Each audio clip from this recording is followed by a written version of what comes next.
한국의 기업의 혁신 이야기는 다 사람 이야기다.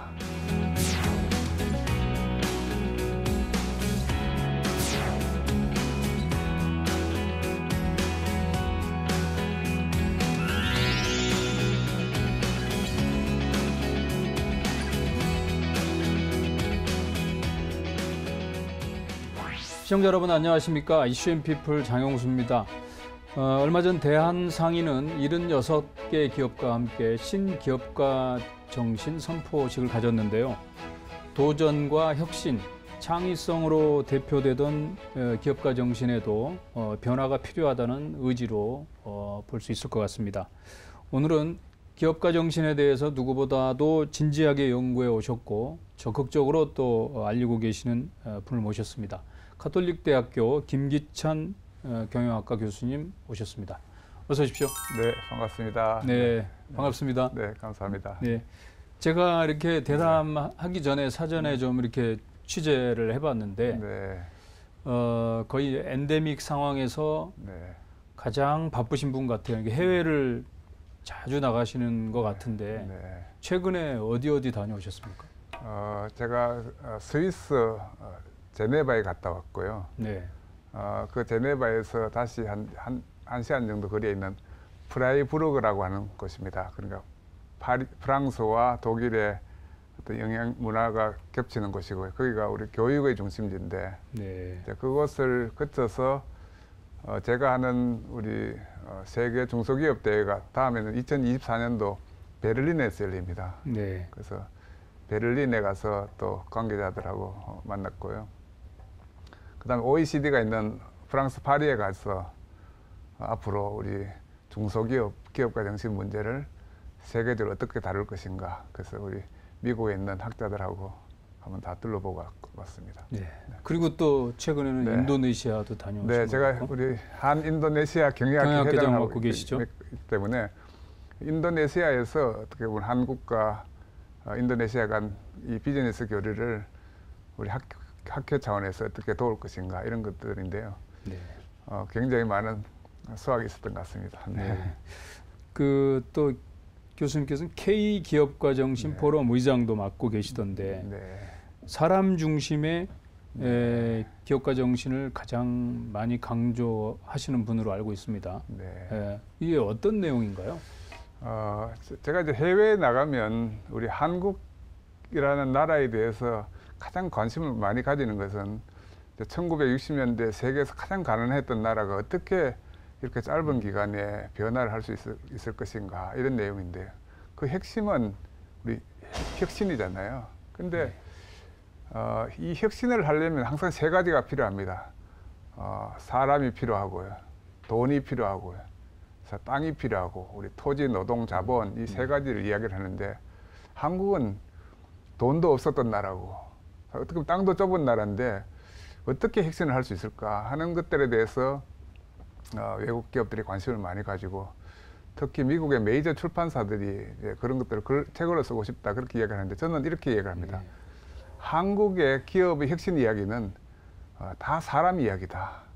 그러니까 직원이 영웅이 되는 그런 스토리가 있는 곳에서 지금까지 혁신이 지속적으로 이루어진 것이지 결국 사람이 빠진 혁신의 이야기는 단기적으로는 성공할 수 있을지 모르지만 지속하기 어렵다. 그래서 이 한국은 사람의 이야기이기 때문에 돈이 없는 후진국에서도 또는 땅이 좁은 후진국에서도 벤치마킹을 하면 굉장히 쉽게 모방할 수 있는 거죠. 그래서 아르헨티나도 그렇고 이집트도 그렇고 아시아도 그렇고 요즘은 이것을 이제 미국의 조지 워싱턴 대학의 한국적 기업가 정신 센터가 만들어졌습니다. 처음으로.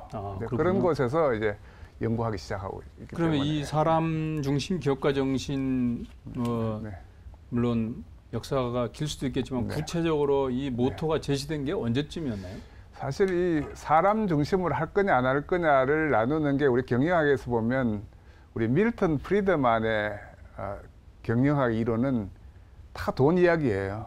그러니까 주주의 돈을 위해서 직원이 희생돼야 되고 협력업체가 희생돼야 되고 사회가 희생돼야 되고 이게 사실 주주 중심 자본주의 이론이거든요. 네. 그래서 저도 이제 경영학자지만 제가 공부할 때만 하더라도 기업의 사회적 책임은 소극적으로 지는 게 좋다. 기업은 열심히 돈을 벌어서 직원들한테 월급 주는 것으로 사회적 책임을 다하는 것이고 나머지는 국가가 해야 된다. 이런 거거든요. 근데 과연 이 밀턴 프리드만의 주주 중심 경영학 이론, 자본주의 이론은 사실 단기적으로는 가능하지만 장기적으로는 지속 가능하지 않습니다. 그러니까 돈을 더 많이 벌기 위해서는 직원들의 월급을 깎아야 되고요. 협력업체로부터는 더 많은 이익을 얻어내야 되고요. 사회적 책임은 적게 져야 되고 결국 이것은 단기적으로 돈을 위해서 기업의 지속 가능성이 훼손되는 거죠. 그래서 거기에서 대입되는 새로운 사실 이론 중에 하나가 이해관계자 이론입니다. 이거는 에드워드 프리만의 스테이크홀더 티어리인데 사실 제가 하는 사람 중심 기업가 정신의 이론은 거기서부터 이제 시작되고 있는 겁니다. 저는 그분과도 많은 교류를 하고 있고요. 그래서 그 내용의 핵심은 이렇습니다. 결국 기업이 지속 가능 성장을 하기 위해서는 직원들에게 투자해야 되고 협력업체에게 투자를 해야 되고 사회에 투자를 해야 되고 결국 그랬을 때 직원들이 아이디어를 만들어서 회사를 도와주고 협력업체가 더 좋은 제품을 통해서 우리 기업을 도와주고 또 사회와의 관계를 통해서 사회와의 협력을 얻어낼 수 있고 그래서 이런 이해관계자 자본주의 입장에서 우리 경영학을 바라다 볼 때 그때 가장 중심이 되는 것은 이제 사람이 되는 거죠. 네, 그러니까 교수님 대담 전에 이렇게 제가 그 하신 말씀들을 찾아보니까 공감 경영, 고객 경험 이런 거 그렇죠. 이런 말씀 많이 하셨는데 공감 경영이 상당히 중요한 키워드군요. 그렇죠. 그 기업 경영 환경이 계속해서 바뀌지만 최근에 이제 코로나 때문에 비대면, 그렇죠. 디지털 전환 이런 그 상황이 빠르게 전개되고 있지 않습니까? 그런 상황에서도 사람 중심 기업가 정신이 필수적인가요? 그렇죠. 사실 우리가 기업가 정신에서 가장 핵심적인 게 이제 리스크를 누가 감수하느냐 하는 거죠. 그래서 한번 예를 들어 보면 리스크를 기업가가 감수하는 경우하고 기업가가 리스크를 관리하는 경우 이런 이제 두 가지 경우가 있는데요. 그래서 리스크를 관리하는 경우는 이제 관리자라고 이야기를 하고 그죠. 리스크를 감수하는 경우를 기업가라고 이렇게 부르는데 우리 이제 간편 송금 같은 거 하지 않습니까? 우리 송금을 하려고 하면 기업가가 송금의 리스크를 지지 않기 때문에 고객이 다 져야 되는 거죠. 그러면 우리가 송금할 때 한 5분 걸립니다. 그리고 은행에서는 자기들이 감수하지 않고 고객들이 그 리스크를 감내하도록 하기 위해서 굉장히 복잡하잖아요.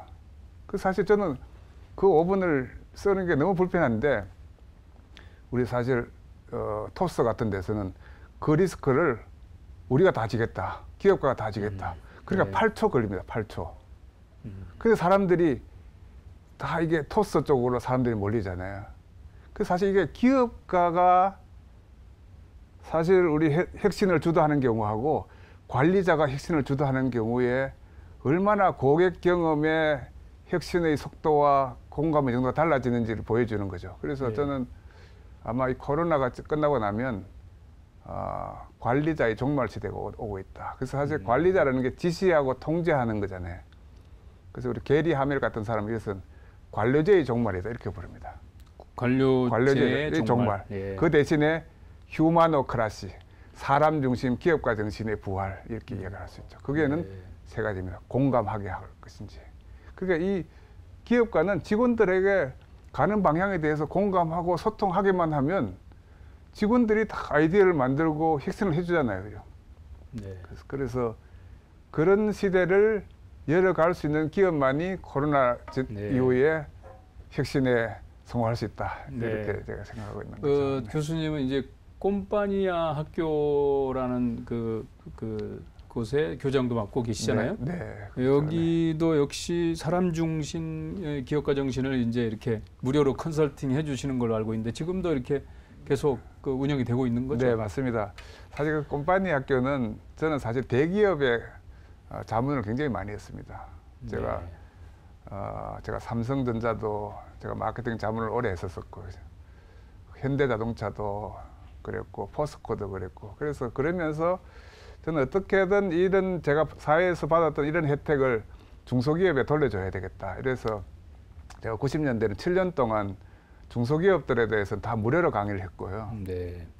그리고 제가 사람 중심 기업가 정신 책을 쓰고 나서는 이 사람 중심으로 당신이 기업을 경영을 하면 더 성공할 수 있다라고 하는 걸 보여주기 위해서 저는 이제 재능 기부 학교를 운영하고 있는데, 네. 이 꼼파니아라고 하는 이름이 사실 꼼파니아는 영어로는 컴퍼니입니다. 컴퍼니의 스페인어가 꼼파니아인데 꼼파니아의 꼼이라고 하는 것은 함께라는 뜻이고요. 그래서 빵은 빵이고 이아라고 하는 공동체예요. 그러니까 함께 빵을 만들고 나누는 공동체 이런 뜻이에요. 아, 그런 의미군요. 그래서 예. 원래 컴퍼니라는 그런 뜻입니다. 그래서 그 컴퍼니가 바로 사람이잖아요, 그죠? 그래서 좋은 컴퍼니를 만든다. 좋은 사람이 좋은 회사를 만든다. 이런 네. 뜻이죠. 그래서 거기에 핵심은 사람 중심 기업가 정신이고, 제가 그것을 가지고 컨설팅을 하고 있는데 그 컨설팅을 한 기업들이 굉장히 좋은 성과가 줬습니다. 옛날에는 그거 하기 전만 하더라도 핵심을 만들기 위해서 강요하고 컨트롤하고 통제했는데, 그때는 직원들이 몸만 회사에 나오지 마음은 출근하지 않거든요. 그래서 몸도 마음도 출근하는 네. 회사가 될수록 진정한 혁신이 일어난다는 건데, 그래서 사람 중심 기업가 정신으로 CEO가 소통하고 공감할수록 네. 혁신의 효과가 뛰어납니다. 지금 이제 교수님은 뭐 AI 애널리스트 역할도 하시는 걸로 알고 있는데 지금 최근에 그래도 중소기업에 이제 그러니까 전 세계적으로 중소기업을 이렇게 좀 더 육성하고 또 서로 뭐 돕고 하는 부분 역할을 많이 하시는 것 같은데 세계 중소기업 학회 ICSB라고 하는데 평생 공로상을 수상하셨었고 최근에 또 좋은 소식이 들리던데 차기 회장직을 맡게 되셨다고요? 예, 저도 사실 좀 깜짝 놀랐는데, 사실 저는 2016년도에 회장을 맡아서, 이제 ICSB는 1955년도에 워싱턴에서 설립한 중소기업 및 기업가 정신 관련 학회인데요. 그래서 가장 역사도 오래되고 가장 크고 전 세계적인 모임인데, 제가 2016년도 회장을 하면서 유엔에서 컨퍼런스를 했었거든요. 네. 근데 제가 지난주 우리 워싱턴 이사회에서 저를 컴백시키자 이렇게 논의가 돼가지고 회장을 한번 하셨었고 다시 인커밍 체어맨으로 이사회에서는 이미 통과가 된 상태고요. 이제 아마 7월달에 정식으로 공표가 되게 될 것 같습니다. 이 내년에 제네바 기업가 정신 포럼을 이제 주관하신다는데 이 중소기업 학회하고도 연관이 있는 거죠? 맞습니다. 네. 그래서 우리 2024년도 세계 대회가 이제 베를린에서 개최되기로 돼 있고요. 이제 2022년도 세계 대회는 워싱턴에서 열립니다. 워싱턴 미 의회에서 열리게 되는데요. 저도 거기서 이제 스피치를 하게 돼 있는데, 지금 우리들의 가장 큰 관심사 중에 하나는 너무 경제가 대기업 중심으로 돌아가고 있다. 또 그리고 권력자들에 의해서 돌아가고 있다. 그래서 제가 스위스 가서 많은 사람들하고 대화를 하면서 저는 ILO도 방문했었고요. 웅크타드도 갔었고 UN 회의장도 갔었고, 그러면서 우리들이 느낀 공통적인 결론은 다보스 포럼이 너무 거만해졌다. 그래서 다보스 포럼은 과연 누구를 위한 것인가. 그래서 우리가 참여하기 회비도 한 1억 정도 되지 않습니까? 상당히 돈이 없으면 못 가잖아요. 돈이 있어도 권력이 없으면 못 가게 돼 있는 거잖아요.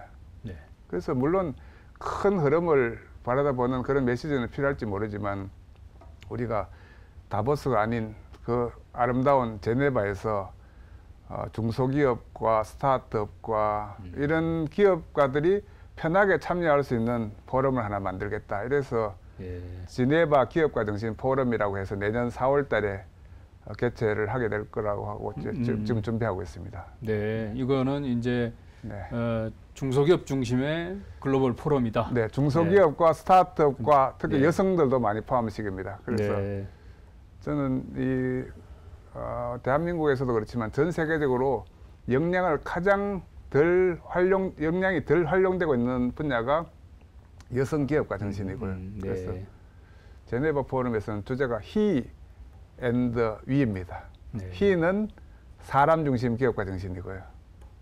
We는 우먼 앙트레프레니어십인데 그래서 이제 우리가 전하고 싶은 메시지는 이제 하이테크 시대 이렇게 이야기를 합니다. 사실 4차 산업 이렇게 이야기하지만 우리 존 나이스빗 같은 미래학자도 이런 이야기했습니다. 하이테크 시대가 오면 올수록 어마어마한 권력과 트렌드는 하이테크가 아니고 하이터치가 될 거다. 공감이 될 거다. 결국 행동이 일어나지 않는 AI는 그냥 범용품에 불과할 거라는 거죠. 그래서 저는 He와 We를 중심으로 하되 AI를 넣어가지고 AI 스타트업 경쟁대회도 준비하고 있고요. 거기에 특히 요즘 환경 문제 때문에 아마 푸드 쇼티지, 이 식품 부족 문제가 심각해질 것이기 때문에 식량난. 거기에 우리 스마트팜 테크놀로지 전 세계 스타트업 경진대회도 지금 준비하고 있습니다. 네. 지금 대기업 중심, 권력자 중심의 이제 그 사례로 다보스 포럼을 들으셨는데 경제 위기가 갈수록 다시 지금 고조되고 있는 상황에서 중소기업들에게 지금 실제적으로 필요한 게 뭐라고 보시는 건가요? 이 중소기업이 2만 불까지는 투자해서 세계적인 경쟁력을 가졌지만 지금은 아무리 투자하더라도 중국의 원가에 따라가지 못하지 않습니까? 이때부터 굉장히 중요한 것은 사람들의 아이디어가 굉장히 중요한 거죠. 그래서 사실 저는 이제 신기업가 정신은 바로 신르네상스 시대를 여는 거다 이렇게 생각을 하는데 우리가 이제 파리에 갔을 때 프랑스에 있는 르네상스 박물관도 가봤습니다. 저는 르네상스를 어떻게 정의하느냐 하면 르네상스 이전의 시대를 우리가 중세 시대 이렇게 부르는데 그 중세 시대는 사람을 생각하는 사람으로 둔 것이 아니라 노동하는 사람으로 둔 거죠.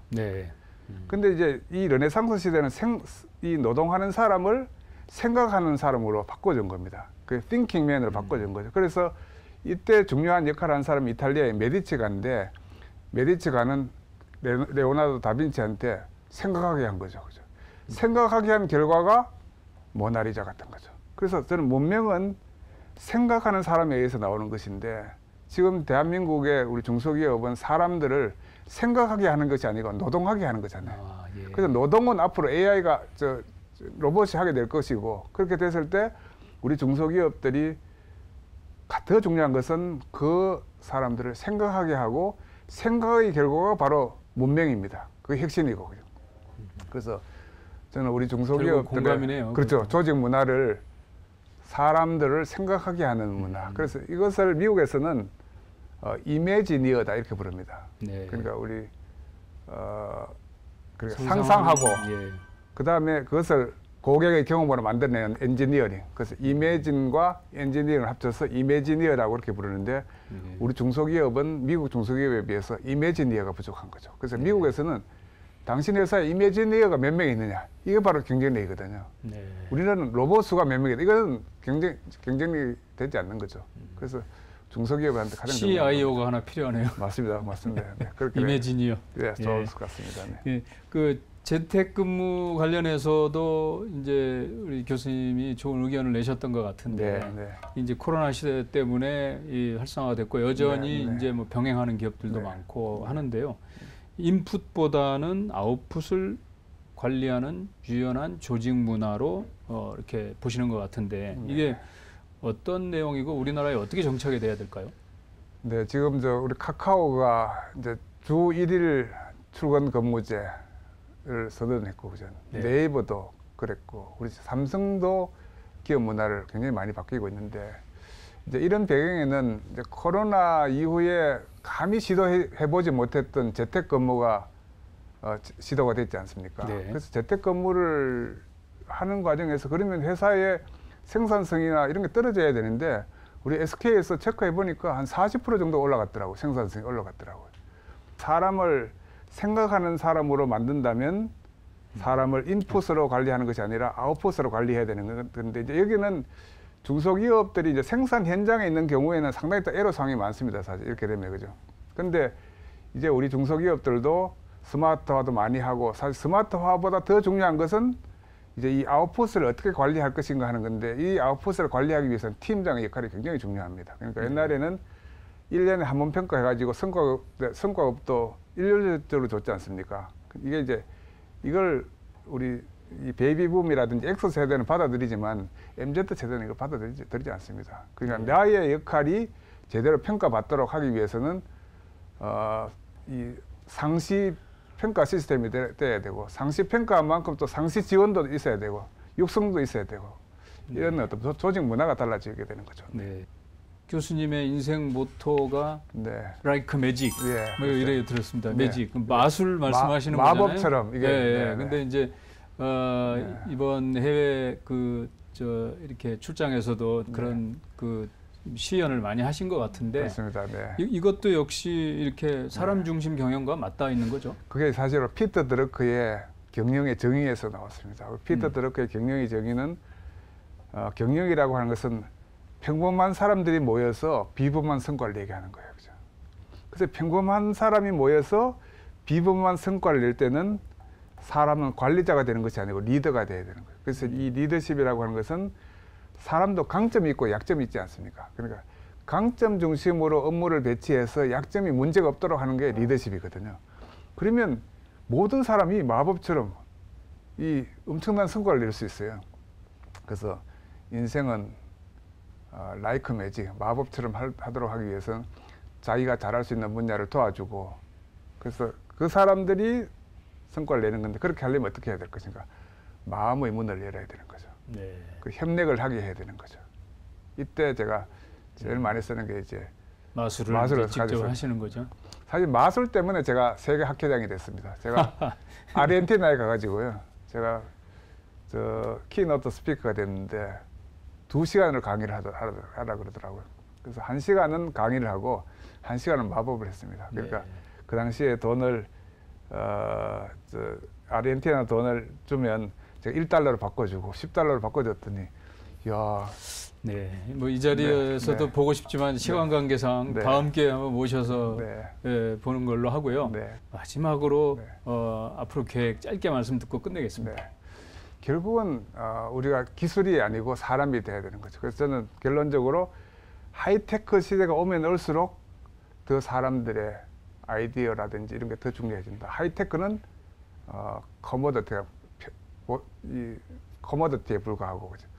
정말 사람들의 아이디어가 차별화된 제품을 만들어낼 수 있고, 그래서 사람이 되는 시대가 와야 기계에 속하지 않는 사람이 행복한 시대가 올 것이다, 이런 생각을 합니다. 네. 하이테크, 하이터치. 네, 하이테크. 그 말씀입니다. 네, 맞습니다. 예, 오늘 나와주셔서 감사합니다. 네, 감사합니다. 네. 네, 지금까지 세계 중소기업 학회장으로 다시 또 그 역할을 맡게 되신 김기찬 가톨릭대 교수님과 말씀 나눴습니다. 이슈 앤프를 여기서 마치겠습니다. 감사합니다.